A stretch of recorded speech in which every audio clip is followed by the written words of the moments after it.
ರೋಡಲಿ ಸಾಗುತ್ತಾ ಹೊಂಡವ ದಾಟುತ್ತಾ ಜೀವವೇ ಬಾಯಿಗೆ ಬಂದಂತಿದೆ.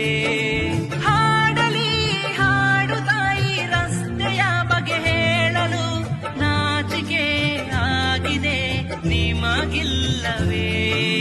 ಅಯ್ಯೋ ಅಯ್ಯೋ ನಮ್ಮರ್ ಗ್ಯಾರ್ ಗತಿ, ಹೇಳೋರ್ ಕೇಳೋರ್ ಇಲ್ಲ ಈ ಸರ್ತಿ. ಅಯ್ಯೋ ಒಂದು ಇಂಚಿ ಸಾವುಯೇ, ತೀರ ಹೊಳೆಯಂತೆ ರಸ್ತೆಯು ಮಧ್ಯೆ ಹೊಂಡವೇ ತುಂಬಿದೆ.